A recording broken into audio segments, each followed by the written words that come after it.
Okay. Hello, welcome to The Honest Wargamer. I'm your host, Rob. It's the AOS Monday show, which is recorded live at 7 p.m. on Twitch, BST, 7 p.m. BST. Do join us. I'm joined by Mr. Nathan Prescott, my co-host for over 6 years now on the AOS Monday show. Nathan, how you doing? Hiya. Yeah, doing all right. Thank you. And you?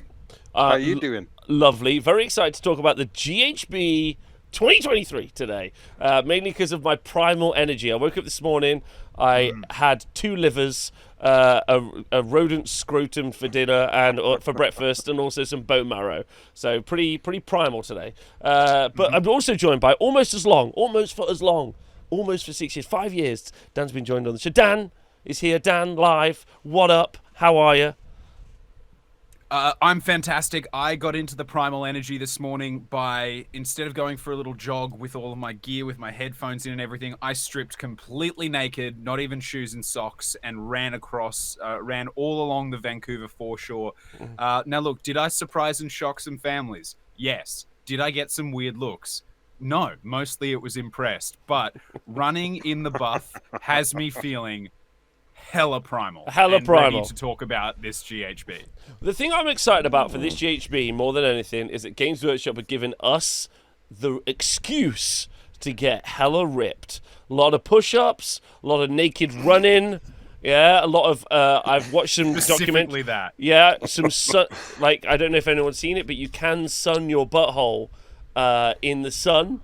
That does add a lot of primal energy into the if you're following chakras, the root chakra or the butt hole. Okay. Sweet. Yeah. Sweet. Rooting the butt. I'll have to give that a go. Have you ever sunned your butthole? Real talk. I burnt my ass once. Sunburnt it. Yeah. The cheeks, because I'm talking about. Yeah. Opening up the cursed gates. The cheeks is the closest. Opening the cursed gates. God. Just the cheeks. Dan, ever bought... Gone. I've never shone the vitamin D onto the chili ring, but you know, it is something that apparently you do need a good amount of vitamin D, you know, to keep you balanced. It's seasonal affective disorder is a thing over here where there is actually a winter. So maybe that's the next answer. Maybe that's what the Canadians are missing and why they all get sad in the winter. Not enough butthole sun. Kenny has just said that you should sun bleach the Eye of Terror at least once a week. Incredible in-world joke there. But the issue is when the Eye of Terror explodes and disgorges a Black Crusade. Like, that's when it's hard to shine the light back. See, this is why we no longer use the Monday show to do in-depth analysis of books. Yeah, and instead, it's whatever the hell this is going to be. So, hello, everyone. Before we do get on with the GHB, which I'm sure will be at some point in the future, sometime between butthole cracking and talking about eating bone marrow, I just want to see and I want to let my co-host just tell everyone how they've been. Nathan, you've been away. Well, tell me how you've been. Have you been able to do any Warhammer? What's been happening? How are you?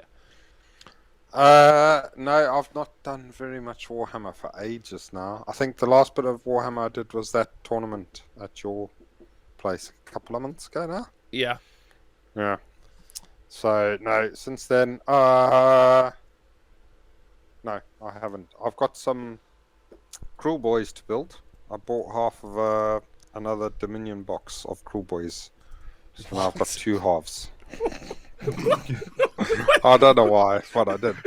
So now I'm going to build some more Hobgots and Gut Drippers and another one of those dudes on a rat thing. My God. I love that you saying that broke Rob.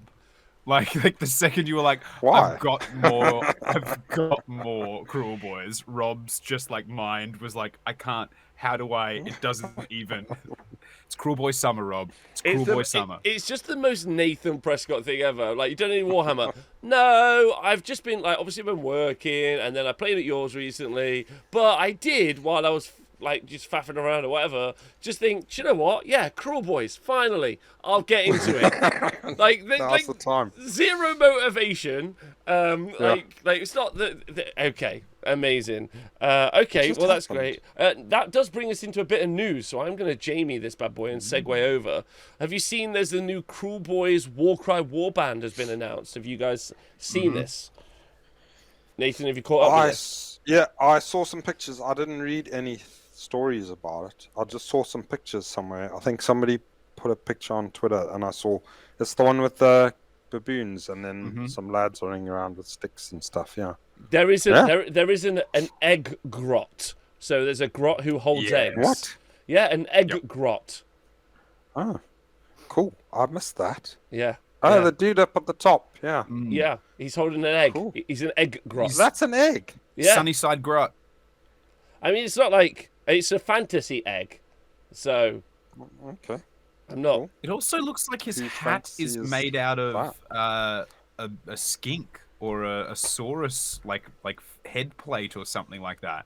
Yeah. Now Nathan's saying, "Is that an egg?" It's, and I don't want to derail the show any further than where we were previously. But if we think about Sunhold Button and don't take a trip too far up the body, it looks kind of like what I imagine a nut looks like. Oh yeah, one of the Mega Gargan testicles. Yeah. Well, I Yeah, mean, that's. Is it- I mean, I reckon they'd be bigger. no, they'd be bigger than that. Yeah. Bigger than a grot, Surely. I Maybe reckon. just an ale guzzler's got testicles. Yeah, it's an Stonehorn? This. Nah. Yeah, Nah. stone on. It's not sharp and stony Not enough. icy. Like a stonehorn testicle would look like it was Wrong carved colour. out of It's not obsidian. blue. Like a geode. Rob, this is the kind of hard-hitting journalism that people come to a Monday show for, so I'm glad we're addressing this right We now. are addressing this. This is what we're doing. Okay. Is there a story about these guys? Yeah, Or is it just they're beast lads? hunters. Yeah, they're beast Why have hunters. they got baboons? They've got baboons, so they train up. So what they do is they go hunt, like they don't just hunt beasts and kill them like a bone splitter. Instead, they hunt beasts and they kind of train them and like use them as like beasts of war. Sometimes they kill them, but like they oftentimes will go out there and like train them up. So the baboons, they have captured and they've trained to do baboon-like things. They're actually called howlers, if I remember correctly. Yeah, howlers, which is quite a cool name. But yeah, they kill, capture the most forbidden monsters in the mortal realms in order to stock the stables of the Beastbreaker tribes. Because as we know, we've already seen like the Beastbreaker, the Biobrute Troggoth has got a Beastbreaker boss on top, right?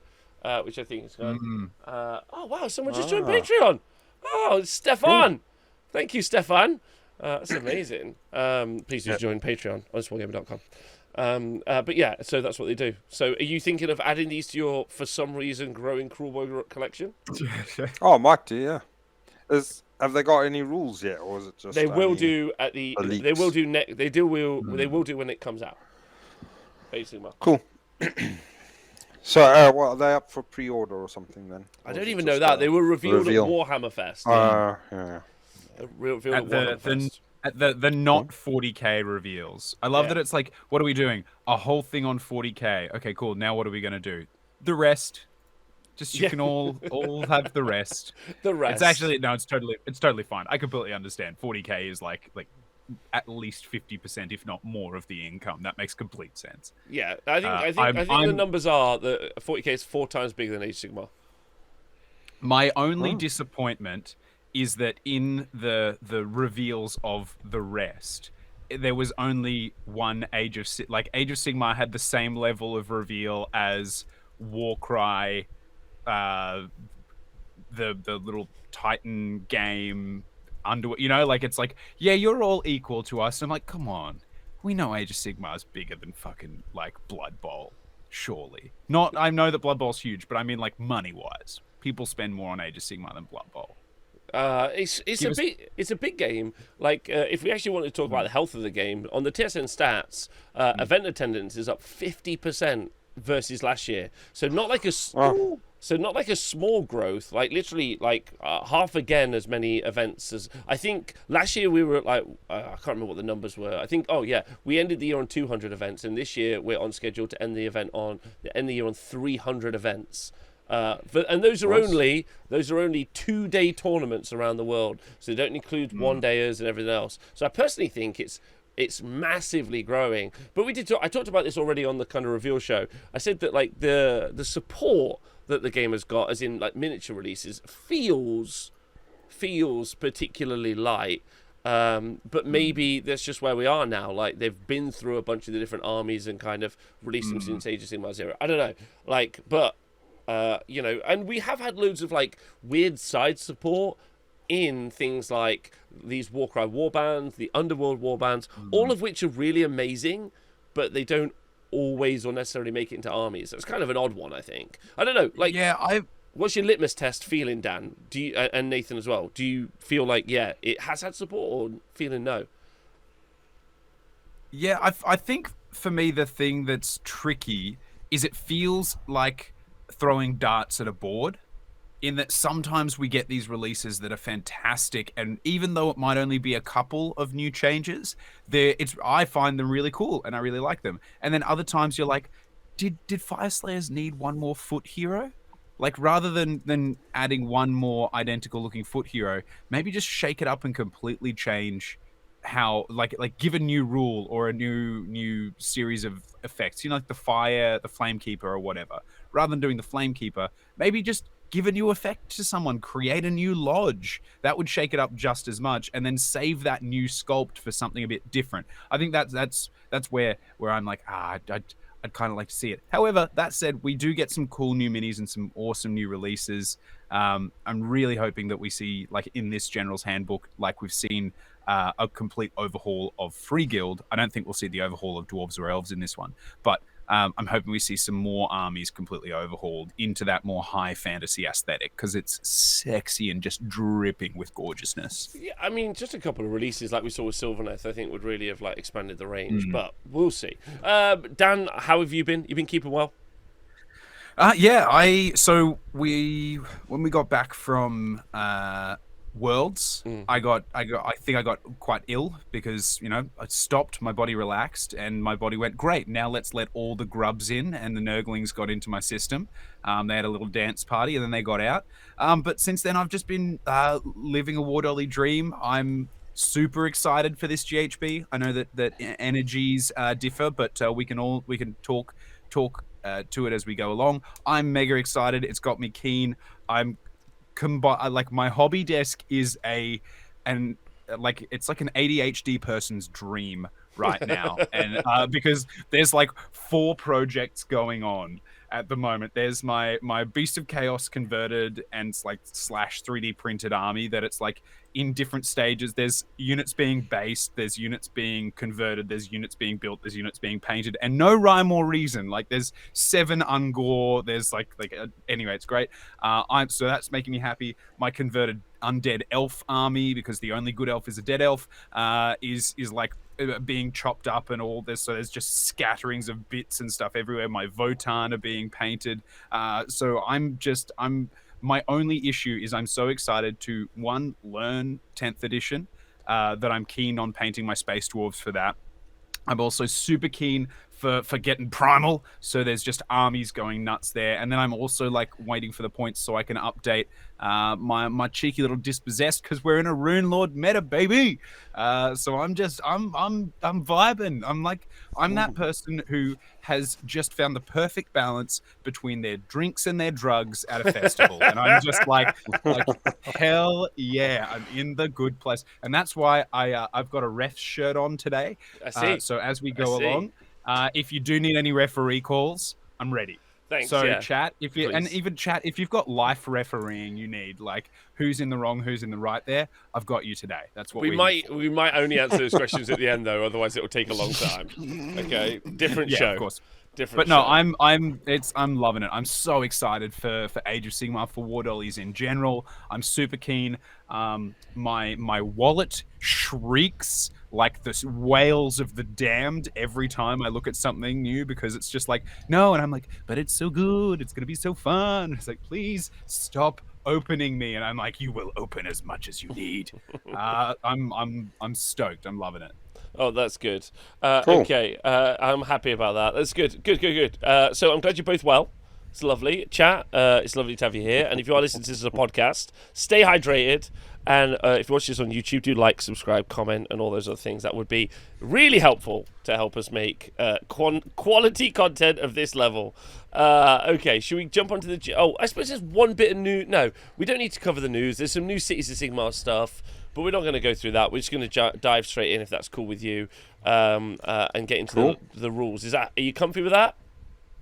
Yeah. New Cities of Sigmar models, sexy as hell. Can't wait to paint I will with man and top. They're up for pre-order as well, aren't they? No. The Cities of Sigmar aren't that was available. Also a reveal. It's also a reveal. Yeah, they're not up for a couple of months. They said in the article. I will say I have been doing some stuff behind the scenes. I've just finished making terrain packs, which if you do go onto the honestwargamer.com/terrain, they're not currently updated, but if you do go on there in the future, there will be terrain maps. So if you and your friends want to use some terrain maps at home, you can. And then we're going to use them for our 24-person event that we've got this weekend here at the TSN Arena. So we're going to use all new GHB, and the rules cut-off is Friday. So really like last minute, because we are expecting a rules FAQ for this GHB. We're also expecting a battle scroll update where we're going to see points changes for most units in the game. We'll see what that looks like in the battle scroll update. We're also expecting maybe some erratas in the battle scroll update as well. So this review of the GHB, if that's what it's going to be, is still very much got there's still a lot of groundwork to cover, basically. There's endless spells to talk about. We probably won't cover the endless spells today, mainly because we don't know what the points of the endless spells are, and without that context, it feels like that's a bit of a mistake. So we'll do that next week if that's cool with everyone. So we'll just kind of go on, Dan. Oh, I was going to say, I actually super like it. As disappointing as it is, because it means that the leaks haven't included points, which I know is what all people care about, is they're like, I want to put together my list.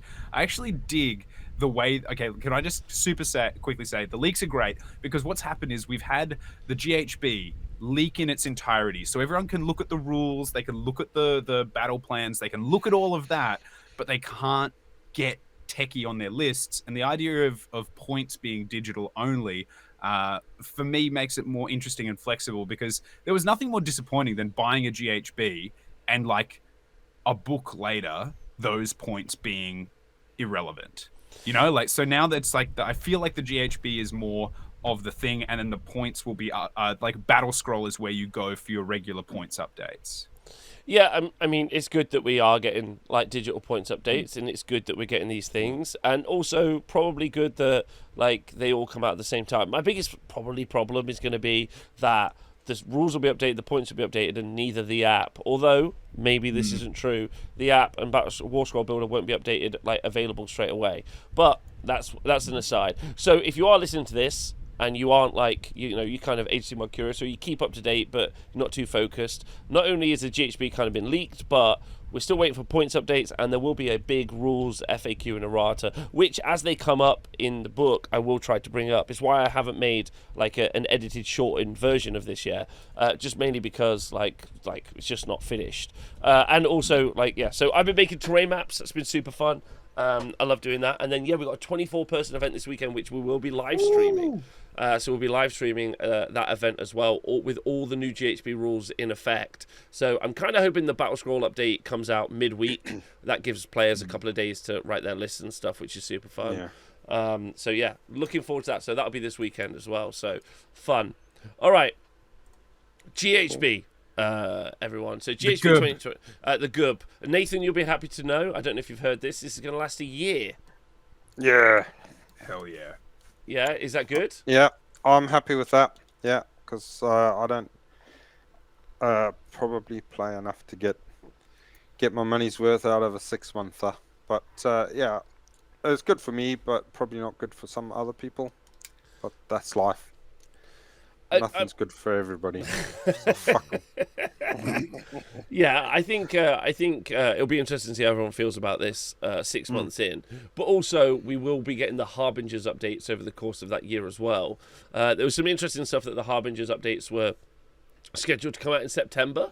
They said that in one of the publications, this will be legal as of September onwards. So they've actually brought one of the Harbinger books out really, really early, which is quite interesting. So we'll see. Anyway, okay. So a 12-month cycle, Dan. 12-month cycle, cool for you as well? I love it.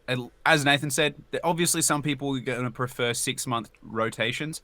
I prefer, after reading it, I'm actually super happy to be playing this for 12 months. I know that some people won't be. That's super cool.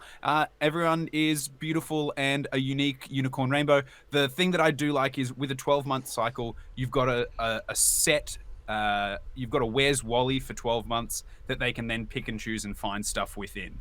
So if things are fucked up, rather than giving the excuse of there's a new GHB in 6 months, so they're not going to fix it, you've got more reason to be like, well, why isn't the new battle scroll on time? You said it's 12 months and it's going to be bang, bang, bang, bang, bang. So you like it. I just rather there not be an excuse not to balance and fix. So Kenny in the chat said, "Are Harbingers different than Dawnbringer stuff?" So the Dawnbringer Crusade is like the narrative series, and the Harbinger's the first book. So we've got more like Dawnbringer stuff or Harbingers. That whole narrative is going to proceed. I'm really excited. I've actually got that book on pre-order. For the first time I've pre-ordered an ACMR book in a long time. Looking forward to reading it and going through all of the story. I'll be excited to see what that looks like. I won't lie. So that's going to be a series of books that are going to drive the narrative forward. Yeah, 4 books. Probably so you know how towards like the end of this edition, is it? Yeah, so towards the end of the edition, which will be next summer, unless they pull a fast one on us, and if for some reason, because it can't possibly be 6 months, because they've said it's 12 months, right, for the GHB. Yeah. So it's going to be a bunch of narrative stuff like Broken Realms. I love campaign. I love campaign books. They like I've said it before. The old fantasy Blood in the Badlands campaign was one of the coolest things I ever played. I love it. I love like narrative story into competitive war dollies. Like a little bit of pepper, a little bit of salt and pepper, some seasoning on there. Give me that. Give me it. Also, Charlie in the chat makes a really good point, which I think is super worth talking about. Had the last 12 months been one GHB, I think that would have been much better because of the sheer volume of new books that came out. That would have it would have felt really like if they'd have scheduled themselves correctly. If they'd have been like, right, 12 months and we're releasing all of these battle tomes at the same time, and then 6-month books, because there's only, as far as we're aware, there's only 2 books, Cities of Sigmar and Flesh Eater Courts, to come out over that period of time. So like a much slower release. Like it's looking pretty sparse, actually, Age of Sigmar wise in the future. But we could probably talk about that on another show, right? Thank you in the chat for subscribing. All right, so go on. Well, we're still due another Lumineth book, aren't we? Let's go! Let's go! 2 of them. I think personally, like I agree, but as somebody who was a have in the last GHB, I think the problem with the last GHB for me was that there were so many things boasted around your galley boys, your galley heroes, like so many battle tactics, so many missions, so many everything like that. Whereas this one, when we get into it, I like that the Andorian Locus, there's a counter there's both magical and null magic. I know that there's always going to be haves and have-nots, but I like that in this book, there's not a ton of, like, it's not half or 3/4 of the battle tactics rely on locuses or null locuses. I like that there's only one battle plan where locuses are superior rather than multiple. So as much as I agree with that when there's all the heavy releases, I do think that this GHB for me maybe feels a little bit more in a better place to be played for 12 months rather than the old one. Because if you didn't have your galley heroes in the last one, if you were an army that struggled with that, then you are playing 12 months of a book that you will always going to be pushing shit uphill. Yeah, I personally don't think that these tactics are remotely engaging on a 12-month cycle. I think on a 6-month cycle they'd be fine, but on 12 months they're too specific. They're like, and like ultimately, anyway, we'll talk about that another. Let's actually read through them, and we could maybe talk about our feelings about it afterwards. All right, so Realm Rules, the region of war. Now, has anyone actually heard how it's meant to be said? Is it and or and tor and tor? Okay. So I reckon when this book was written, it was meant to be Andor, right? And the T was silent, but then Disney selfishly released the new Star Wars series, and they're very quickly going to pivot and be like, no, it's Andor. Like, it's and Tor. and the D is going to be silent because they're like, it's not Andor. It's not Andor. I swear to God, it's not Andor. Okay, it's well, Andor. it's the Bitter Land, is what it is. So it's the Bitter Land. So it's a snowy place, Nathan. If you've been keeping up with the story, you've been keeping up with that. I didn't see there was much story, but yeah, I gather it's cold. Yeah, There's it's blizzards cold. and Yeah, stuff. yeah, it's chilly. Yeah. It's chilly. All right, so special when rules. you think about a realm of beasts and monsters and bone cracking things and all of that jazz, obviously the next logical thing is Arctic tundra. Yes, So- that's correct. Right, okay, so Wizard Heroes get the Andorian Locus keyword. So they've got to have a wounds characteristic of 9 or less, and they obviously can't be unique. We don't need to talk about that. Skip straight forward.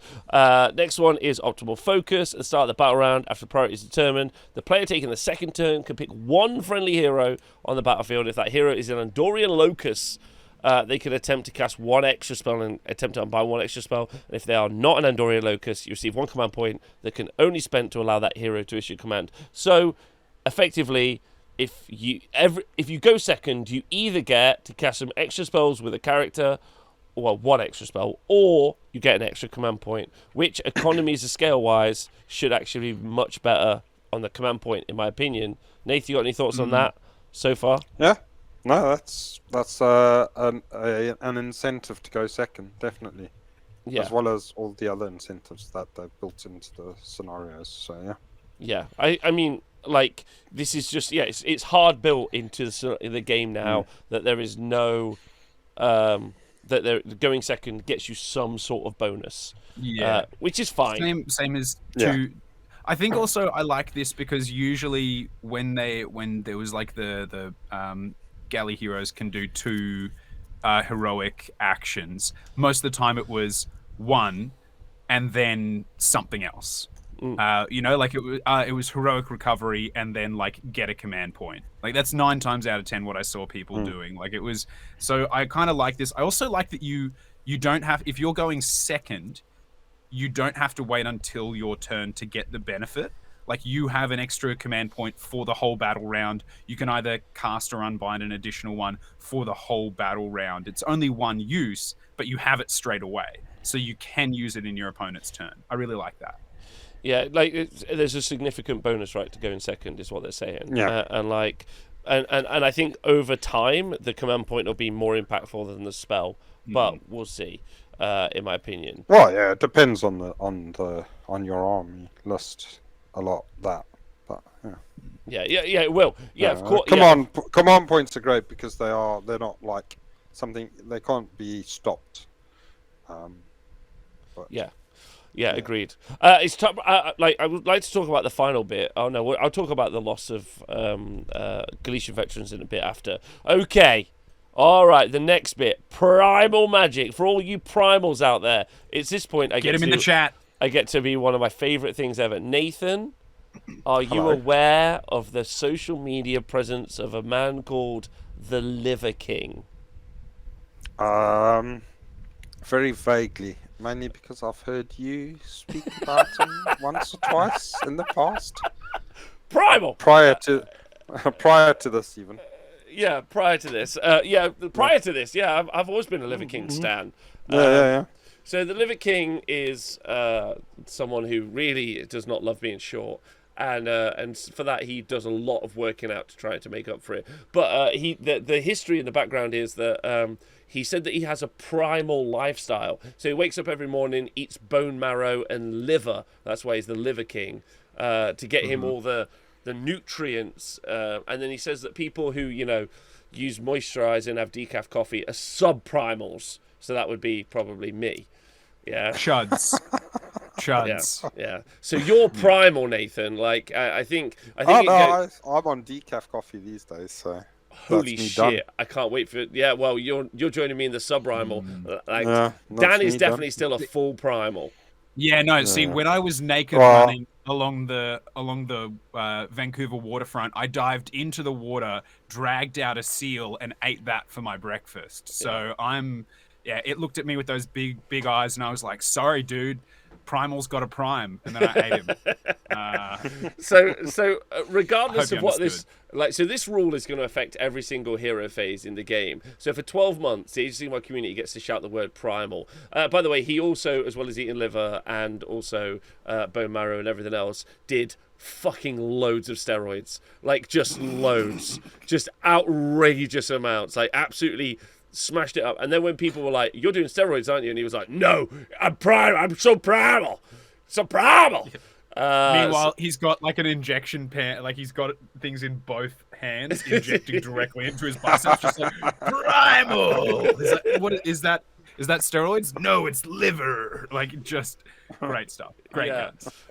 So he's a bit like the baboons that are now taking over Age of Sigmar, Age of Baboon, and then we got Primal. So we do have a Primal emote in our Twitch chat. So if you would like to hit up the hit the Primal up. So. What is primal magic? Okay, well, he's apparently doing loads of steroids, eating a liver, and then throwing a dice. At the start of each hero phase, so it's the start of the hero phase, but it will be each hero phase, so you and me. Both players roll a dice. For each 4+, you receive a primal magic dice. Primal! Both players. Both players. So, both players. So, if I roll a 4+, Nathan, let's say it's you and me. I roll a 4+, we both get a primal dice. If you also roll a 4+, we both get a primal dice. So you could end up with 2. 2 every hero phase. So 4, you could end up with 4 just off this. Off of this mechanic, Yeah. Cool. Exactly. It would be interesting if they say at the start of the first hero phase, and then it lasts for the battle round. Like, so it's only you can only have a maximum of 2 per battle round. It'd be interesting to see where they FAQ that. Yeah, because I think this whole section's getting some FAQ, but I just need to wait. We need to wait to find out what it is. After a player attempts to cast or unbind a spell, or after a player attempts to dispel and end a spell, they can roll 1 of their primal magic dice. If they do so, add the result to the casting, unbinding, or dispelling roll. That player can continue to roll additional primal magic dice until the caster suffers a primal miscast, or there are no more primal magic dice to be rolled. Okay, so there's loads to unpack there. Effectively, we're in an age where wizards can cast more spells, but the other guys, so still wizards, but can roll more dice to unbind a spell or dispel an endless spell. Yeah. So we'll talk. Like, I think that's super worth talking about. Before we move on to the next section, let's talk about loads of examples of stuff where stuff starts getting super fucky. I've got Lord of Change. I roll 2 dice. Their rules are: I drop the lowest dice to the highest dice. Can I add a primal dice onto that, or is that unmodified? Teclis casts 4 10s on the spell. Can I additionally cast an extra primal dice to that? The Warsong Revenant, when he casts a spell, you do mortal wounds based on the casting value, like the same way you do mortal wounds based on the charge value for ogres. Do I add spells to that? The Gits, Nathan, for Scragrot. Yeah, same as Scragrot. The same, yeah. So do I add spells to that? So I think all of that needs to get FAQ'd. Is it in addition? Is it everything else? Let's, for this moment, if you guys are comfy, let's just put all of those conversations to the side. How do you feel about loads of primal dice? Loads of liver-coated baboon dice? Nathan, sorry, go on. Nathan, you go first. Tell me how you're feeling, and then Dan, you chip in. Yeah, well, no, it sounds exciting when you read it brief, first scan of it. Yeah. But then, like you say, all of these questions pop up, and it doesn't seem to be explained as of yet. So I assume we're expecting a fairly hefty FAQ on just explaining to us if these are actually part of the casting role, or if it's a modifier to the casting role that doesn't affect things that rely on the casting role. Yeah. Yeah, Mhm. I think my 2 cents from this is that all of those examples we just talked about, Warsong Revenant, Scragrot, like Lord of Change, like many of them are already very good casters, and they get these bonuses to cast. I've kind of said this already. Like, I did like a bit of a reaction the other day, but I didn't put this online. So to me, and a lot of things that go through this, it feels like this is much better for being an anti-magic. So effectively, endless spells are dead now. So you can be like, I'm definitely going to cast this Purple Sun. Here I am, cast my spell, double primal, the endless spell is cast. You're like, okay, cool. Yeah. Next turn, I'll just use it to dispel it. Like it's a fact that endless spells are just much easier to get rid of now in the game. Therefore, their value is much worse because you can't rely on using it in your opponent's turn. So that's true. All the wizards that get bonuses to cast are in a kind of good spot. If they can reroll to cast, they're in a worse spot. We'll talk about that in a minute. But basically, if I'm just a regular schlub caster now, and you're like, haha, I get the casting value +2, and I'm like, okay, cool. And he's like, I'm going to try and just throw 2 Primal dice at it because it's the important spell for you. And you'll be like, no, don't do it. And I can't add 2 Primal dice because, as we'll get to in a minute, I'm going to maybe do a Primal miscast. So that's kind of how I'm feeling so far. Maybe that's not how it's going to work out, but that's kind of my thoughts. Nathan, you like doing a lot of spells in your Gits army. What are your thoughts on that? Interesting. Yeah, I am tempted to save the Primal dice for stopping my opponent's magic. But I guess if I have got an important spell, like I've got a Hand of Gork that I really need to get off, then I will be using Primal dice just to push that through. Yeah, right, exactly. Yeah. So yeah, it's just an interesting mechanic that's gonna be played, and I think you're just gonna. It's nice. I don't know if it's a good thing or not, but it's nice that it's reactive as well, so you can roll your casting roll and then decide, oh yeah, I really need to push this through.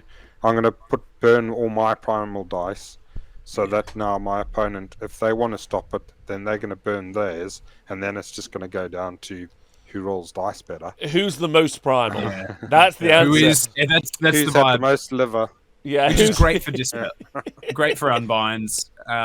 As a lot of people have noticed and is being pointed out in the chat as well, it's much better for unbinds than it is for casting because you don't suffer primal miscasts, none of the drawbacks or the benefits. Yeah. Also, if you're a good caster, you're a multicast wizard, and when we talk about it in a minute, if you're a multicast wizard, because it used to like double one is always just a miscast, but now there's the opportunity to also do a primal miscast on a double on a double one, which you're rolling more dice, so the chances go up, and then also on a double 6, the spell goes through automatically, but you don't get to cast any more spells. So multicast wizards, like you got to do your sequencing really well as well, which is kind of interesting as well. And again, like if you I get this situation, you know, when you're in like a wizardy battle, but like me and Nathan playing, let's say Nathan just is like, right, Foot of Gork, and I've been saving my dice for Foot of Gork.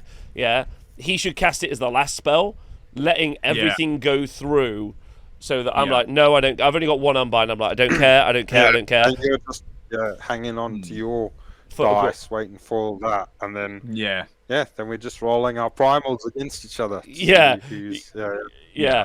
So that's quite. I think that's quite interesting as well. That's but then it's quite fun. But in that situation, the sequencing, Nathan. Let's say Nathan rolls. We'll ignore primals for a moment. In a normal game, like it's at that point, Nathan is like 11, and I'm like, oh, for fuck's sake, I'm not gonna try. I'm not gonna try to stop it. I mean, I'll still try, but like earlier on in the game, let's say Nathan casts Foot of Gork, and that's the spell I wanted to stop, and he casts it first, right? And then he rolls an 11. I'll just say to myself, I'm not gonna stop that, so I'll save my unbind for the next one. So I think that there's been a lot added to the hero phase, and I don't think if you'd have done a customer survey, you said, hey, I'd like to do something, like add something to the game, what do they do? I don't think many people would have said a more complex and long hero phase.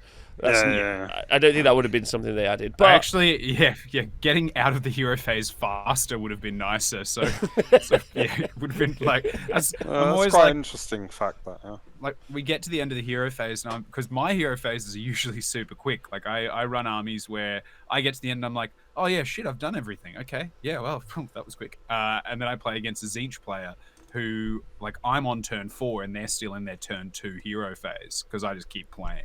because otherwise we won't get there. Yeah. I think the big disappointment for me is that shout out to all the Zinch players in the chat. Read you for filth. The disappointment for me, right, is this is page 1. Okay, and I don't mind primal magic. I kind of think it's going to be annoying, but it's okay. It's no way is it going to be annoying. Never, dude, are you joking me? Are you joking me? 12 months of us all getting drunk, shouting Primal at each other. It's hilarious. Primal! Yeah. Primal! No, I just find it disappointing that this is the way that the first page of the new GHB goes. Wizards with less than 9 wounds are Andorian Locuses. Optimal focus, Andorian Locuses can cast more spells if they go second in a battle round. Primal magic.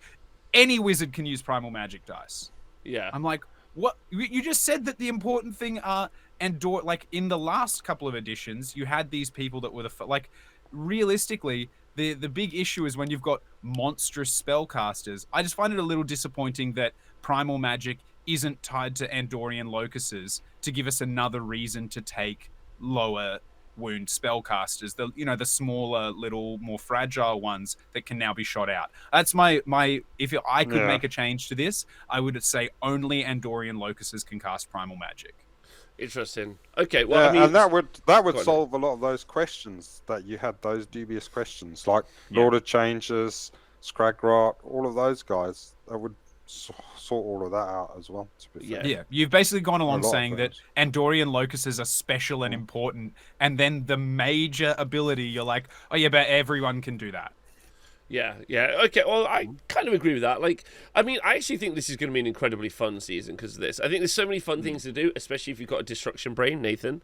Like, just teleporting, like, just doing a hand of Gork and then being like, cool, 4 dice on the 4d6 mortal wound spell on this little wizard. Yeah. Like, I don't care if his head pops. Yeah, I'm just going to blow him the fuck up.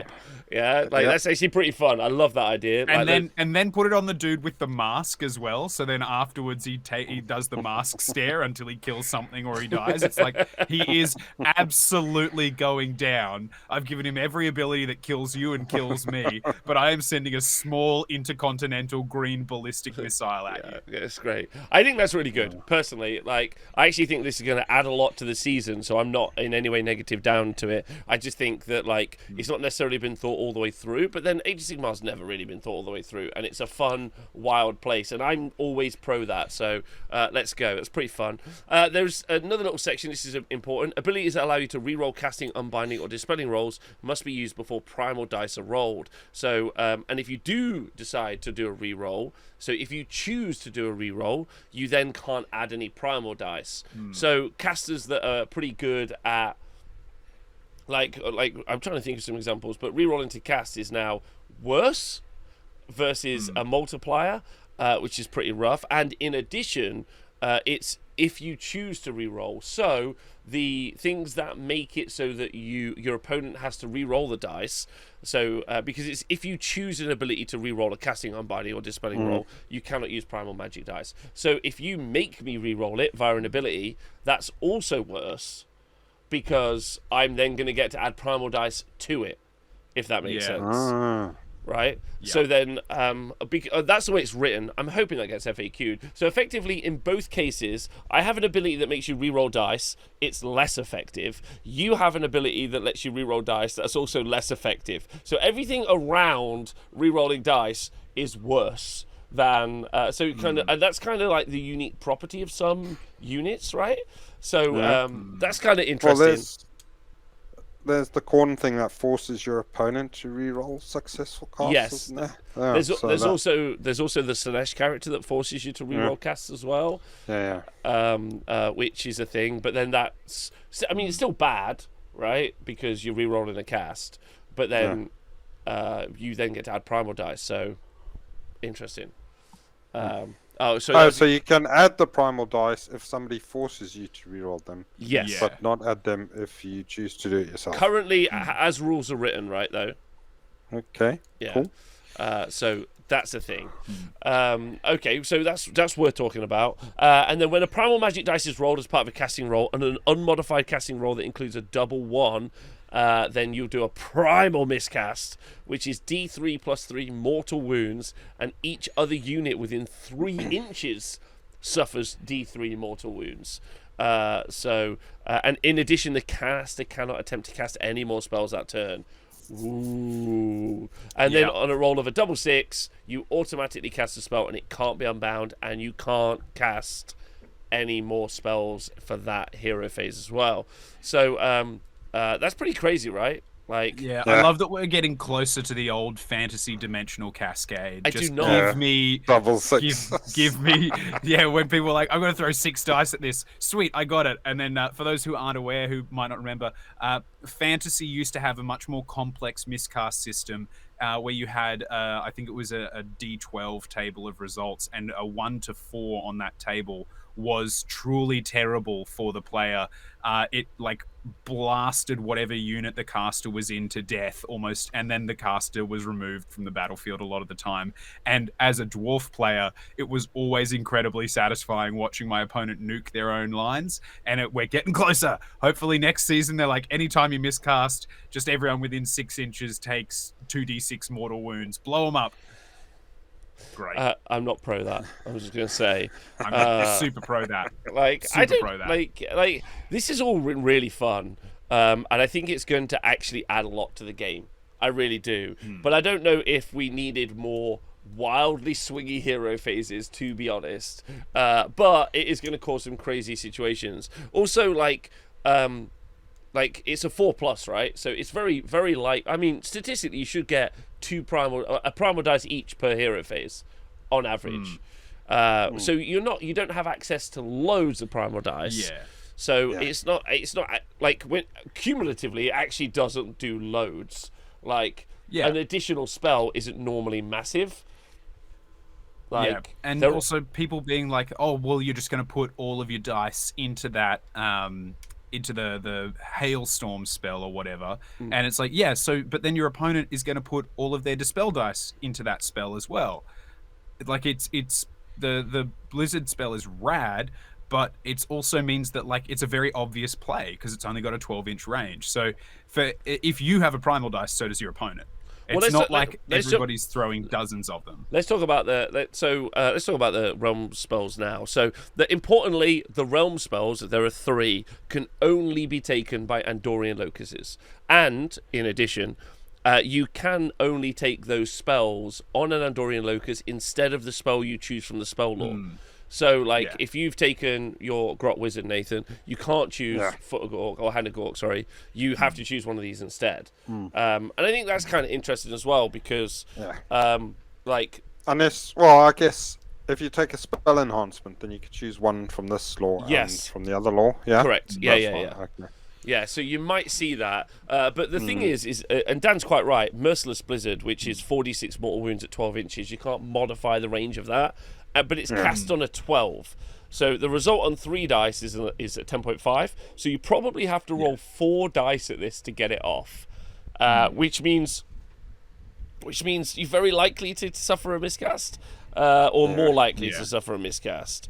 Which is interesting. The one in the middle is interesting as well. So, okay, let's talk about the 46 mortal wound spell. How do you feel about 14 on average mortal wounds at 12 inches? I feel like it benefits very cheap wizards and really harms dudes who have very expensive wizards. What are you thinking, Nath? Yeah, it does. I mean, the range, it's the 12-inch range. Sort of, you know that they've got to set it up, and you know if you leave yourself at 12 inches, you're in for a thing. But then it will benefit armies where you can get a teleport. So Hand of Gork or the Seraphon, or even Lumineth can do that as well, can't they? Quite a few armies can teleport people around in the hero phase now. Yeah, they can. And then cast the spells. So, I mean, I guess, but then it's cast on a 12 as well. So, like you say, you're going to be burning primal dice as well. So it does require resources, and then you're all 4-1s. Like I want to see it played. I mean, and then you've had to pick that spell out of the spell lore does mean that he's probably not gonna be casting any spells. Yeah, you don't have another useful spell that you could have.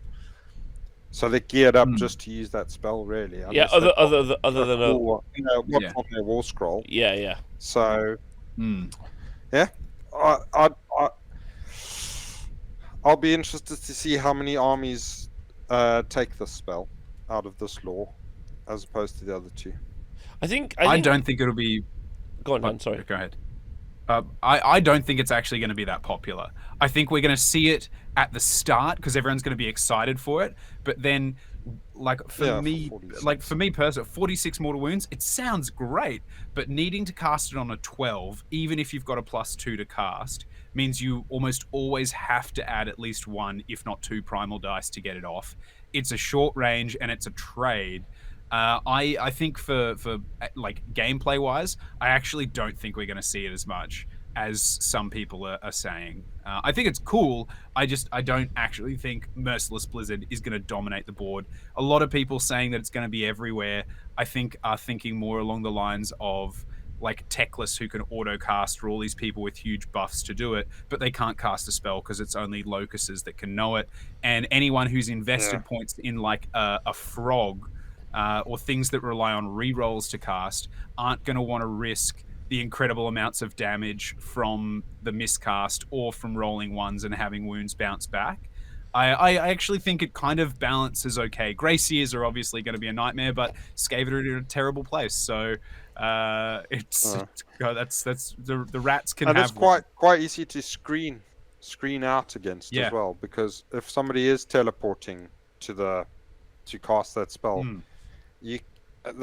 most of them can only set up 9 inches away, so it's quite easy to screen out important heroes and things, so that all they're shooting at is screens basically, or units. What I really like about it is that it allows all of the crazy motherfuckers to go and take it. Do you know what I mean? Yeah. There's just you know, I'm like, hey, so just to review this, it's quite tough to cast.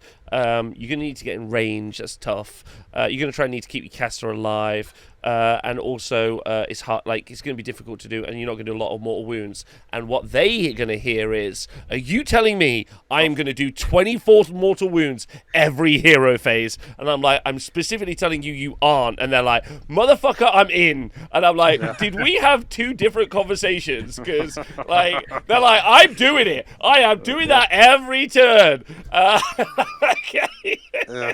It's height of Primal, isn't it? So, it is the Primal way. It is the Primal way. Yeah, some of the chat I was just described. That's me. I am that person. And I think giving access to something dumb, but it's dumb to do, is really good, because I love those players. I love those people doing that stupid shit, and so I'm here for it. So it's when you see a list with 6 Andorian Locuses, 6 Grey Seers, and every Grey Seer has taken Merciless Blizzard instead of any other of their spells, and you're just like, I know the game I'm in for. I know that, and you look across at your opponent and you see that they haven't slept in 6 days and there's white powder all around their nostrils, and they're just like, Blizzard! I love snow! And it's going to be a great time. I think what's really funny about that is they've got 6 Skaven heroes, but only 5 hero phases to try and make it happen. That's pretty good. No, because they're counting on you killing one, picking one off beforehand. All right. So the other one is Rupture. There are 2 more. There's Rupture, which is a spell that has a casting value of 10 and a range of 18 inches. And if successfully cast, you pick 1 Predator under spell or 1 Incarnate wholly within range of visible to the caster. The target immediately becomes wild and cannot be controlled or bonded for the rest of the battle. So obviously they've negated to write friendly or enemy in here. So a lot of people trying to roll a 10 to make their Incarnate be wild in their own hero phase. More wild and more deadly. Which will then give them access to run and charge, making the current Incarnate, the Kronspine Incarnate, I'm sure there's another one coming soon, be able to move 18 inches and then charge. And then eat his own end of spell. Yeah, which specifically, though, before anyone throws it out there in the chat, anyone who's read ahead and has already had a look at the GHB, there is a battle tactic that requires you to do this to achieve it, but that battle tactic specifies enemy, not friendly. So you couldn't do this to your own to auto get a battle tactic. It has to target an enemy. Also, just based on what we talked about earlier, I think there'll be less endless spells this season than there were last season because they're so easy to get rid of.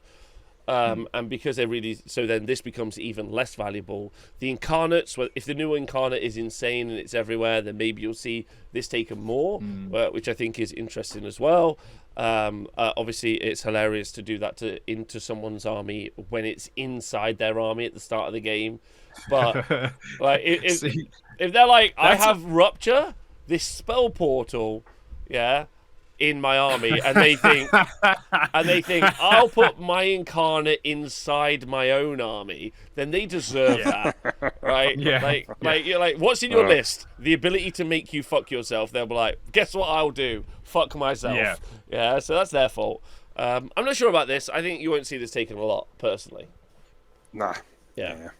I think it's situational. Too situational, really. Yeah, well, you got to trade a spell for this. Like, if you have a character with a bajillion spells, maybe, but you have to trade a spell for it, and it's just not. It's on a tournament level, it's just not worth it, because it's like, what did you do? I made his incarnate wild, so you made it better. Yes. That was your strategy, because he's like, yeah, I guess thanks. I was struggling to figure out how I was going to make my incarnate wild. Usually I have to kill my own caster to do it. So that was a really lovely gift. And you're like, yeah, shit, I didn't take a better spell for that. Yeah. Well, I think it's interesting. Someone did mention earlier as well, there are people like the Gaunt Summoner, who will be a Andorian Locus, who will know all the spell from their spell lore, and then in addition can choose an additional spell. So maybe they're like, do you know what? That's a good spell to have on. I mean, 46 mortal wounds always comes in more handy than that, but that's interesting. So of course, well done to the eloquent and well-spoken member of our chat, Mr. Butt Viking. He has astutely pointed out, as many Butt Vikings do, that Horefrost, in my opinion, will be the game-changing spell that we'll see this edition. So it's cast on at 8, so it's the easiest one to cast, and it's got a range of 12 inches. And then you pick a unit, you pick one of their melee weapon profiles, you roll a d3, and then you change the to hit, the to wound, or the rend characteristic of that to the result of that dice. Now, I think this is one of the most interesting ones, because this is the most easy to achieve, because you're doing it on your own unit. It's the one that has the best economies of scale, because you're going to be able to, like, obviously significantly increase the effectiveness of this. This is the one that I think that we'll see taken loads, because I don't know, Nathan, what do goblins hit on?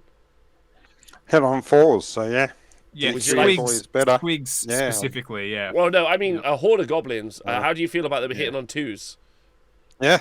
Fantastic, because then you put the mortal wounds on the 6s to wound, and you're just rolling so many more dice, aren't you? Because you're hitting on 2s now. Exactly. Fantastic. Like, I feel like that's far more effective. Kenny in the chat played a test game on Horefrost with a 2 on the Iron Guts to wound on a 2+ was sweet. Ooh. Yeah, Bulgors hitting on 2s sounds super good. That'd be a big one. Yeah, and then also. Yeah, a good question. How do you feel about Rend 3 on the goblins instead of hitting on 2s? Yeah. Rend 3 goblins. Yeah, they could do that anyway, so I'm more about the hitting on 2s thing. Yeah. Okay, all right. So, it's just crazy. So, effectively, what that spell will do is make any unit with a lot of attacks be a blender unit now. Yeah, definitely. I think a lot of hordes have got interesting little rules anyway, so they're gonna love it. And other units that just attack with loads of dice. So I think that's going to be really good. Dan, you I know that you were also thinking Horefrost is the future.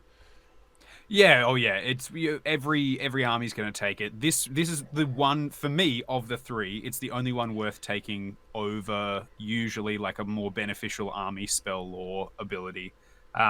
The only thing I would remind people is that you have to pick the weapon profile before you roll the D3. Like it's you know, like say you've got a hero on a monster or something like that, you have to specifically say it's going to be this before you roll it. But then you roll it and choose which one to affect. I think that because the last thing you want is to see someone, you know, like a Stonehorn pulling that shit and then going like, oh, I got a 3, so I'm going to make it this. They have to choose the weapon first. Just big brain moves there. I mean, I think this is the easy win from the book. You take a wizard, you take Horefrost, and you just be like, "This is what I'm going for." Because you can just make some units absolute blenders. And sure, you could roll pretty shit. You could roll it like you could either roll a 1, 2, or 3, right? Like, but all of them like are effective in the right ways. So this is just crazy good. I think, Nathan. No, I agree. I think it really benefits units that have got melee weapons that hit on 4s now, because obviously hitting on 3s and then being able to all-out attack is bringing you down to hitting on 2s. And just some units just aren't priced to be hitting on 2s, like Squig Herd hitting on 2s, or or big units of Boingrot Knights hitting on 2s. Good. I don't know. Obviously, Grots have got that because they've got those units which are pretty fighty, but they hit on 4s, and that's their weakness. So being able to make them base hit on 3s and then being able to all-out attack that is really good. So I'm not sure what other armies have got units that hit on 4s, but I think that's probably the unit that will benefit from that the most is units that hit on 4s. Like melee units. I think you'll see units doing this, and this will be like you'll see like a little return to some units making some little comebacks, like lots of like little 20-man units that do like a lot of damage. You might see Witch Elves might make a comeback because of the amount of output, like Mortek Guard, which are already kind of fine, and it changes the characteristic as well. So you can still add +1 to hit or +1 to wound, or you can add +1 rend. So you can get some stupid units to like rend 5, which seems insane, and no one needs that. So and then you'll go into Nighthaunt and be like, oh, thank God. Yeah, well, I mean, with Nighthaunt, you used to be like, cool, I'm going to hit on 2s. Like, there's or Nighthaunt with rend. Like, so what about on Harridans? Harridans get 4 attacks each, and they've got no rend. Can I interest you? Harridans that are 4 attacks each have rend 3, and also you can't take ward saves because yikes. Or worst, like so many things that have like the weakness to them is their lack of rend. Like say Ungor Raiders with bows. I know that sounds like such a silly thing, but suddenly to have a unit of 20 shooting 40 shots, even with rend 1, like worst case scenario, rend 1. Oh no, so it's only on melee weapons. It's only on melee weapons. Only melee, sorry. It's only melee attacks. But yeah, like especially when you then combine it with just all of those little horde units. Because I think everyone's like going like, yeah, if you get rend 3 or if you end up hitting on 2s, but I'm thinking about like worst case scenario, like if you roll the 3. If you roll the 1 and you're like, okay, well, I already hit on 3s or something, so going down to 2s isn't really worth it. I do it, but adding 1 point of rend to a unit that doesn't have it suddenly becomes really, really useful. So I just think that even worst case scenario, this spell is super, super awesome. It's worth replacing signature spells a lot of the time with. So I think this is the one we'll see taken. I think there's going to be some really good combos. If you are hanging out in the chat or watch this YouTube video, hit me with all your combos. I see my balls in the chat saying Ren 5 Bone Splitters is pretty good. I'm keen for all of this. Okay, so let's move on, shall we? Because those are again though. Those are only Andorian Locuses. So if you're running Gargants that are wizards, you're not taking that. Not that that's overly a big deal, but there you go. You got to bring those little wizards to do that. So some armies are going to have those tools. Some armies aren't going to have those tools. So that's going to be interesting as well. Reliability of the dice escalates, so it's really good. Says Cabbage in the chat. Yeah, like you could do a whole show on Horefrost. That's the game changer in my opinion.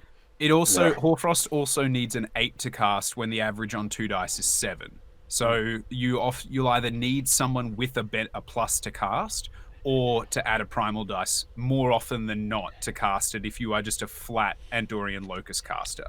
Yeah. I mean, I'm really excited about like throwing 20 pinks at someone, like, and then just giving them Ren 3. And then they like kill. They just hit all my pinks, and I'm like, cool. My brimstone horrors, by the way, are Ren 3. They'll be like, "What did you say out loud with your mouth?" I'm like, okay, this is nonsense. All right, so we're going to quickly talk about the command traits, and again, these can only be taken on Andorian Locuses. So you've got Shame in the Chilled Lands. They know all of the spells from the Law of Frost. So those are the 3 spells we talked about. Eye of the Blizzard, which is start the hero phase. If this general is on the battlefield, roll a dice and a 5-up. More Primal magic dice. So love that. Chilled to the Bone. Once per battle, if the general suffers a miscast or a primal miscast, you can roll a dice on a 3+. This general can ignore it. And then Eater of Magic. Each time this general successfully unbinds a spell, roll a dice on a 5+. The caster no longer knows that spell and may not cast it again for the rest of the battle. But again, you are most army, like almost you're trading your command trait for this, and you're making your general an Andorian Locus, which most armies aren't going to want to do. So you are, again, I actually, this is why I'm excited for this GHB. I think that there's a big trade. Like there's that you have all these things with abilities that you see it and you're like, wow, that's rad. So I've got Chilled to the Bone, so I can ignore a thing. And you're like, yeah, but you're trading something that's probably in your army book and is better for it. Like I really like it. I genuinely am excited to see what people choose. What are your thoughts, Nath, on these 4? Yeah, I agree with Dan. It does seem like it's going to be a big trade. A lot of people have got command abilities in their books that they'll be wanting to take, but some of them are kind of interesting, and I think we'll see some of them, but I don't think we're going to see them all the time. There's no like outright winner that's going to be flooding the realms with whatever there is. No. But I mean the some of them are fun, like the 5-up forget a spell one. That'd be hilarious. Make tech classes forget a few things. Yeah, cool. Or Nagash or any of those lads. Yeah, again, I love the idea. I love the idea of the Destro bro who's like, bro, I'm an Eater of Magic.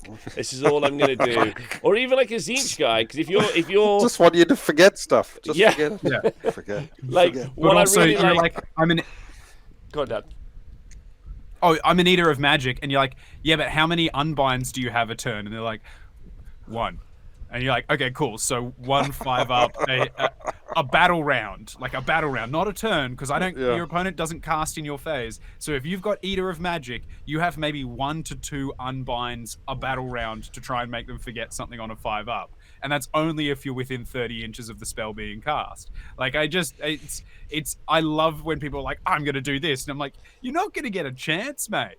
Also, remember, they can, like, there's no hiding next to battle line units anymore. So, like, a bunch of shooters are just going to go, hey, that weak, wibbly little foot caster. And you're like, yeah. And they're like, they're going to die. And you're like, oh, yeah, that's right. They can't hide anymore. Yeah.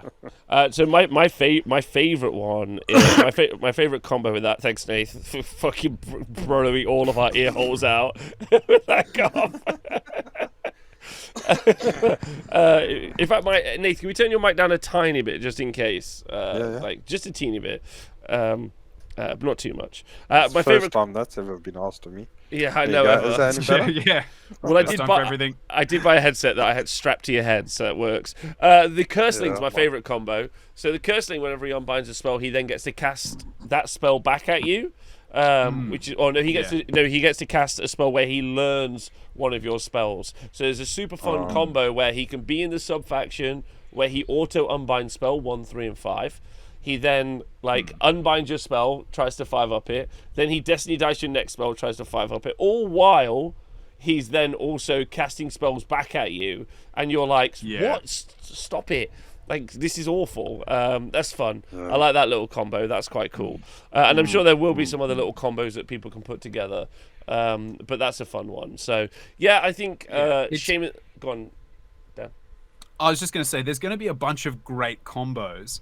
and ways to get around any like weakness or perceived problem, or like, yeah, well, he's got to be the general, but he can be shot out. Absolutely, there's always going to be answers to it, but the question is, how much are you investing in keeping this like 1 to 2 cast foot hero alive, but of your enhancements between artifacts, spells, abilities, and command traits, just to keep them alive at the expense of the actual battle plan and the battle tactics and the army? And that's for me where I really am excited about this book. I'm excited to see what people bring, because I think as much as you can put all of this cool stuff in and be like, I made this incredible Andorian Locus, you're like, yeah, but you're not taking a Doom Ball with charge in the combat phase as a result. So you're not like, it is just everything. There's costs to everything. I absolutely adore that Percussive Scruff in the chat is like, I will sacrifice my whole army as long as I get to cast Blizzard at someone. And I also agree with someone. There's going to be someone at a tournament, like, how do your tournament goes? Like 0-5. You'll be like, wow, that's, how you feeling? Like, I actually made Croak forget his spell for one game. And they'll be like, I'm going to... He's like, so he has a trophy. Yeah. Like he didn't give any fucks, that guy. He's just going home. Yeah. He's like ordering himself a curry, putting his feet up, and he's like, I have done my work today. So I love that. That's like, pretty fun. He intentionally sacked games he could have won because he was seeing that Seraphon were doing poorly, and he was like, this is the only way I can match into Croak. All right, so those are the command traits, which is interesting. Right, next up, we're going to talk about the Nullstone adornments, which like fucking Christ. Okay, so these are unique enhancements only for this GHB. You can only take these unique enhancements for this GHB if you don't have any wizards or any units that could be wizards in your army. Now, we probably should have talked about the fact that you could do a heroic action to unbind a spell, and you can still add the Primal dice to doing that. So even if you don't have any wizards in your army, you can still enjoy the Primal game and Primal up and not be a sub-Primal, is what I'm saying. So as long as you got a hero on the board, no sub-Primals around, right? Which is good. Yeah. But in this case, to get a Nullstone adornment, you have to have no wizards in your army. None. Yeah. So it's interesting. So Rune Lord Stonks, give it to me. Well, I honestly think like it's this sort of stuff that makes me think maybe if you don't need a wizard in your army, although I probably should have we talked about when we talked about one cast wizards earlier, Dan. There's the best spell in the game is Mystic Shield. It's the best spell in the game. It's the best economies of scale spell that you can cast, even if you don't have units that are that useful to run. Like if you're just running all zombies, then sure, Mystic Shield doesn't feel as useful. I understand, but if you got anything with like even 5 up armor saves, like 4 up, 3 up armor saves, then Mystic Shield becomes bonkers, especially because you've got all out defense. So you've got like a real way of mitigating the enemy. So if you have an Andorian Locus, basically they're my Mystic Shield caddy, and also they've got the other spell. But like, so you're going to be, in some cases, like with my Beast of Chaos army, I'm like, maybe I don't even need any Brave Shamans, to be honest, because then I can maybe take one of these. But I want Be'lakor in my list, and that's a wizard, so I'm screwed, basically.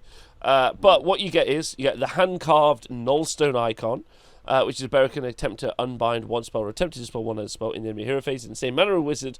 In each time the bearer successfully unbinds a spell, you can just keep doing it. Right? So you basically... You're going to have to... Go on.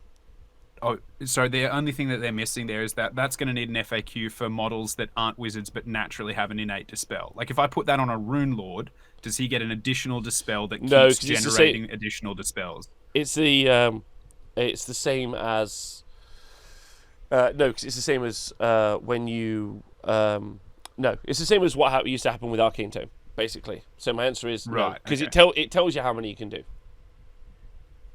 Okay, does that make sense? You can but what I'm saying is right. So the Rune Lord has two, like he gets to dispel, and then a separate rule gives him +2 to dispel. So if I take this and I'm like, I'm not going to use his innate dispel, I'm just going to use this ability, but he's got an innate +2 to dispel. I can just keep using this ability every time he dispels with a +2. Yeah, as long as that +2 doesn't affect that ability to dispel.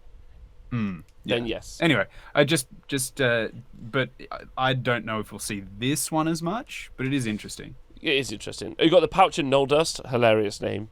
It just makes me think of Nathan with a pouch of squigs, a little pocket full of goblins. Yeah, he's like, oh, let me just deploy my squigs out of my pockets. There we go.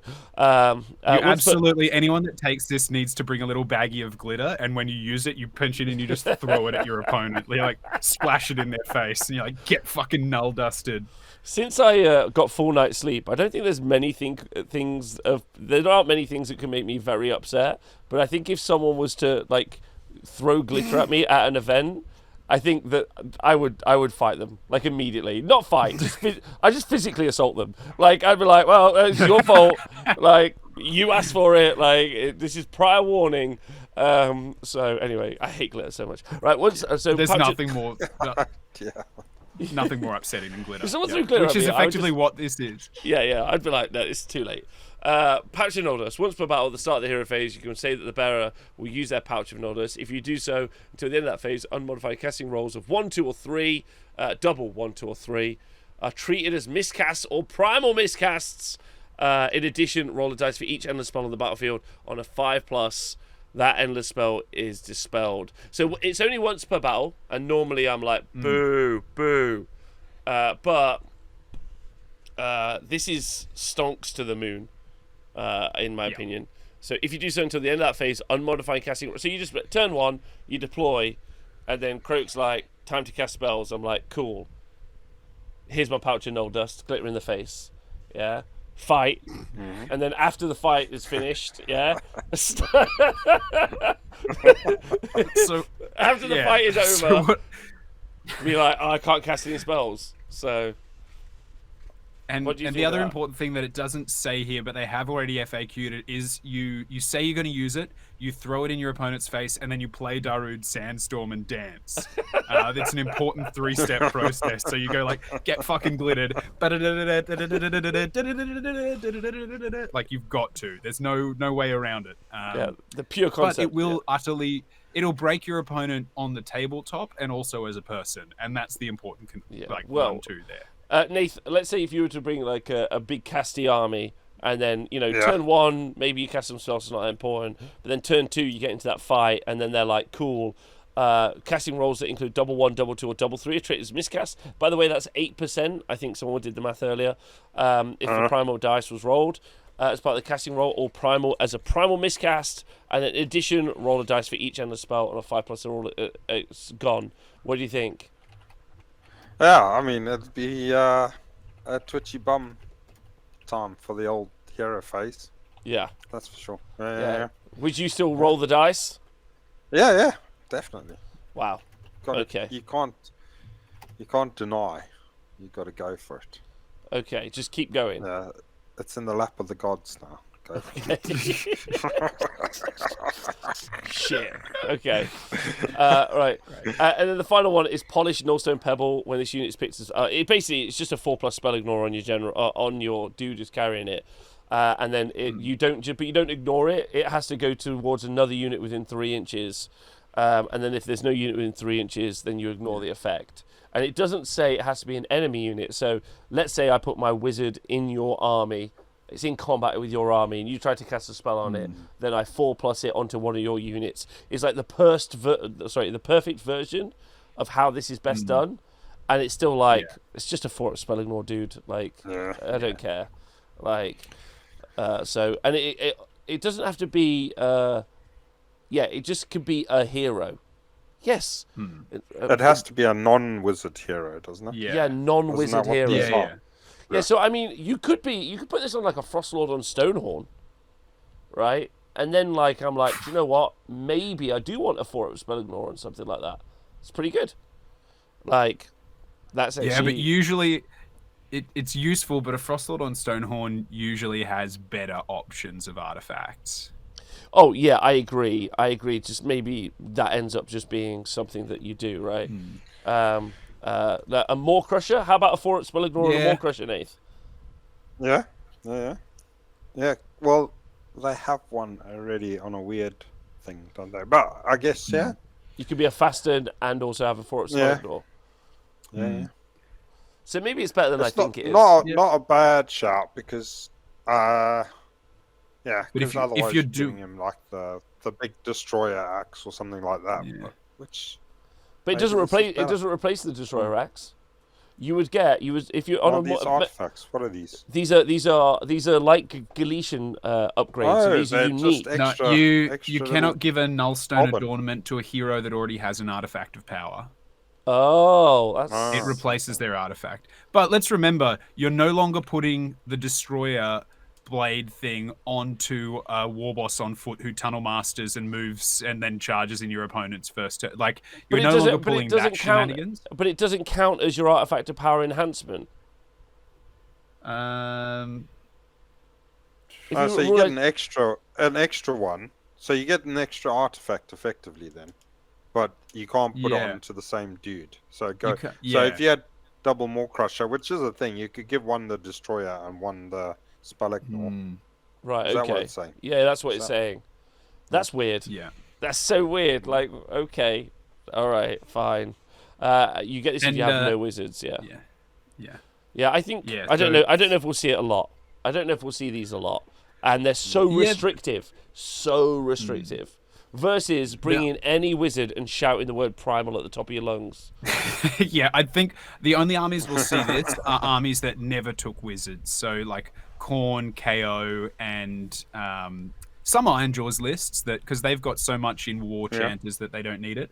But yeah, Khorne, KO, Fire Slayers, they're the only armies that are going to take it. However, I will say the thing I really dig about Nullstone Adornments, and it's why I'm so hype about this GHB, really excited for War Dollies, is in previous editions we had like, galley champs are the best thing, but here's a way that galley champs die, like to still kill galley champs, or like galley veterans are the focus, but also here's a battalion that kills galley veterans really easily. This is like it's gone. Andorian locuses are the focus, but here's a small way to mess them up. Like it's not like an immediate like hard counter to it. It's more subtle, and I like that. I like that it's not just we've made a thing good and we've immediately given you a way to utterly rip it to shreds. Yeah, it's quite an interesting one.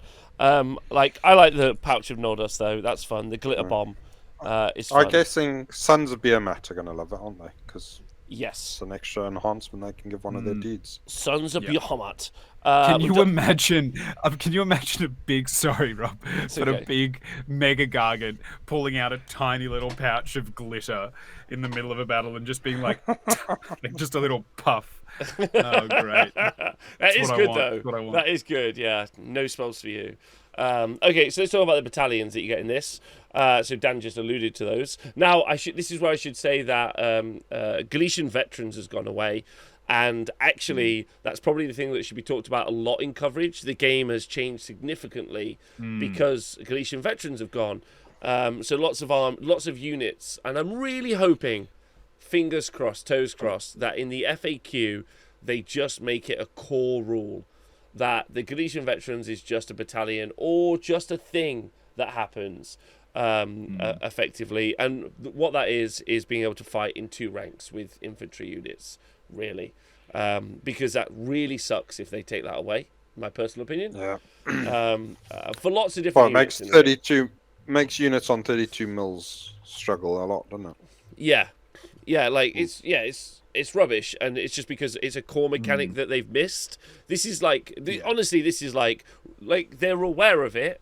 They have people in FAQ groups and playtest groups telling them that it's a thing, and it would be really, really sad if this is one of those things that they ignore, because it's just we know that it's a problem, right? In my opinion, so I'd be sad if that happens. Okay, so that's gone away, but there are 2 new ones. You've got the Andorian Acolytes, which requires 2 champion heroes with a wounds characteristic of 10 or less, and there's an optional champion hero, and then you get the coordinated augmentation. At the start of the hero phase, if there are 2 or more friendly Andorian Locus units in this battalion on the battlefield, you roll a dice. On a 3+, you gain additional primal dice. So you can have 4 primal dice from just rolling it normally. You can have over the course of a battle round, you could generate 4 potentially from. Gotcha. Okay. Then there's a command trait where you can take, where you can roll a 5 in each of the hero phases. So that's an additional 2. Yeah. for 6. And then if you take the battalion, then you can max out at getting 2 more, because it's the start of each hero phase, and getting yourself 8 primal dice. So that's your max. What do you both think about this? And probably this is the point where you should also mention, Dan, that, like you said earlier, you can now just shoot heroes. So there's also going to just be a giant fucking target on that wizard's head. Yeah, this is what I mean by saying, like, how much are you putting into keeping that one squishy wizard? Like 9 times out of 10, even Slaves to Darkness, these wizards are squishy. The amount of effort you're putting into buffing them and keeping them alive is just making them more of an attractive target, because you're like, you know what I've gone and done? I've gone and invested my entire battle and army into primal dice, and then your opponent's like, see all these sentinels I've got? And you're like, yeah. And you're like, yeah, so they're all dead. They're all dead. And you're like, oh, yeah, that's right. Arrows are a thing. You know, like the wizard being like the genie, just like phenomenal cosmic power, and then some dude with a fucking rock just tosses it from the other side and says, where is your magic god now? So I quite like it. I just think it's going to be a really delicate balancing act of how much do you invest versus how much are you willing to lose. Yeah, I think, are you going all in? I mean, obviously those guys who are like, I'm just doing Blizzard every round, let's go. They're taking this. So you can, and don't forget, you can only take 1 of each of these battalions in your lists. So you can only take 1. So that's your maximum. Nathan, what are your thoughts on the coordinated augmentation? You tempted to get a couple of grot lads in this? Yeah, I'm going to give it a whirl a couple of times, just so I can max out and get some more dice, because the primal dice thing looks fun, but yeah, I can't see it being particularly game changing. No. Yeah, it'll change some games, but I don't see it being like a competitive thing. Yeah. Well, so the other thing is as well, and we're not going to cover the battle plans today. We'll do that on next week's show, or end the spells, one of the two. We'll take our time with this stuff. But one of the things to talk about with the core battalions oh God, what was I saying? Sorry, about going first. So taking a battle regiment and going first is that there are loads of battle plans where going second is much better. Like they've given, and also the core rules for this, you know, the primal focus means that if you go second, you also get additional you also get an additional command point or an additional cast. So there are battle plans where going second is better. Generally in the season, going second is better as well anyway. And so like these have all got to fight with being as low drop as possible to get the choice. Yeah, battle reg is still the best battalion, isn't it? Yeah. I agree. So that, I think that's king. Yeah, Battle Reg, super king, yeah. And the last one is the Wizard Finders of Andor, so Hagrid. Each time a unit in this battalion is picked to fight, you can say it will go on a wizard hunt. Woohoo! If you do so, pick one. I love that you have to say that. Like, if my opponent doesn't say we're going on a wizard hunt, I'm like, okay, the rule doesn't work. You need to specify that you are going on a wizard hunt. What you're up to. Yeah. Yeah, that's fun. Each time this unit's battalion is picked to fight, you can say that it will go on a wizard hunt. If you do so, pick 1 melee weapon profile on that unit's war scroll. Till the end of that phase, add 1 to the attacks characteristic of that melee weapon. But all of the attacks that target makes that target an enemy wizard. Wizards cannot be included in this battalion. So, I mean, there's infantry. So it's an infantry unit, a hero unit, and then an optional infantry unit, and an optional monster unit, which is quite interesting. So that's pretty interesting. I like this for Bulgor. They are 4 wounds or less, and I like the idea of getting an extra attack on my melee weapons when I target a wizard, when I have deep strike and I'm going to wreck a toad, so a slan is just ready to get frogged up. But I think this again is going to be an edge case. Yeah, it's going to be an edge case. Yeah. I'm going to put on my Mangler Squig, send him in there. Extra attack against something. All right, that's good energy. That's primal, Nathan. Yeah. That's good. That's primal. But remember, to do that, Rob, To put your Bulgor into this battalion, you're no longer taking a battle regiment, meaning you're not a 1-drop, so you're not choosing who gets first turn. No, I'm being sarcastic. I'm really excited for it. I love it when there's like good specific battalions that give you a reason not to battle reg. I think that makes it really interesting. Yeah, I think so, but ultimately your bonus is incredibly small. 1 additional attack on your melee weapons if you're targeting a wizard. Like, it's so specific. Like, maybe if Nagash and Archeon end up being, like, insane in the next 12 months, then sure. Yeah. Because, like, both of them are wizards, additional attack, but even additional attack's not loads. But I guess an additional attack, I've cast Horefrost on them. Oh, no, wait, I can't. Oh, no, I can still have a wizard in my army. Yeah. So I can cast cast Horefrost on them. So I think that's interesting. But, yeah, overall, not a huge fan of this. That's every unit in the battalion. But think about this. Absolutely fucks up. If you take this, you're going to dominate.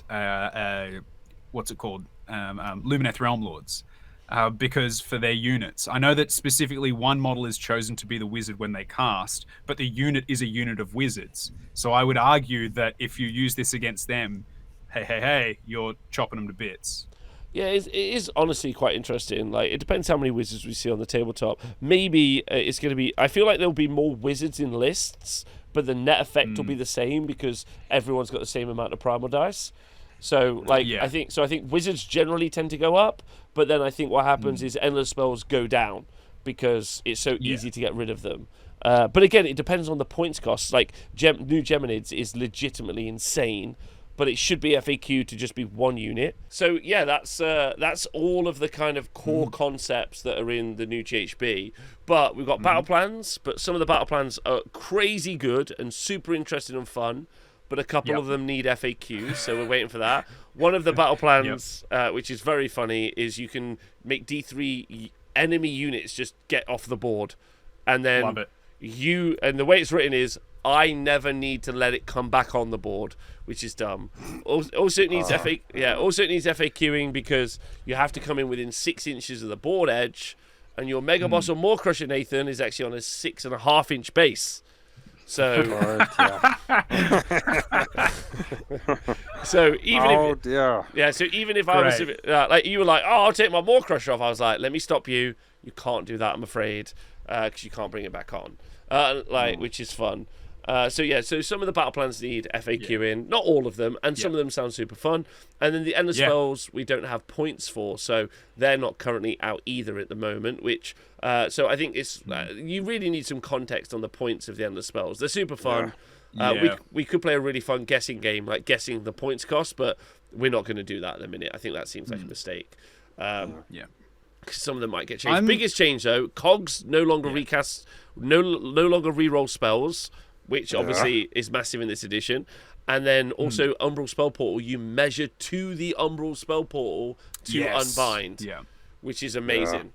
So overall, also, I'm super excited. Like how many? It's not just 1 or 2 battle plans. Like there's so many battle plans now that have benefits for going second in the battle round. Yeah, and I like that because there's just so many more reasons now to encourage decision making. Like rather than just all, because it used to be you go back an edition and a half, and if you got the double turn, you took the double turn most of the time to really punish your opponent. Now it really does beg the question of what you're going to do. Yeah, I think this is a really. What are your highlights so far, Nathan? What are you thinking so far? Like, give me some highlights. Dan, I'll ask yours in a second. Like, what are your highlights? Chat, what are your highlights as well? And if you are watching this back as a video, please do let me know what your highlights are. I'd be interested to know. Yeah, I'm for my armies that I run, I'm kind of interested in the spell lore mainly because I want the Horefrost thing. Yep. I want my goblins to be hitting on 2s. That'd be fun. The fact, one of the big things is that little heroes are targetable now. I think that's going to be a massive change again, especially with my little heroes that I've got. I've got used to them being immune to shooting and stuff and dodging out the way. So yeah, they're going to be targets again, and they're the little buff pieces that I feel like I need. So I'm going to have to get used to trying to look after them. But yeah, it's. I think the new battle, the scenarios and the battle tactics and that it's just going to be a case of learning to play those again, and hopefully getting on top of them. Well, we're going to go through Just those. looking forward to it. Yeah, we didn't go through the battle tactics today because I think that's so integrally tied with scoring that we should talk about that with missions in addition With the as well. scenarios. Yeah, because they're all tied together as a little group.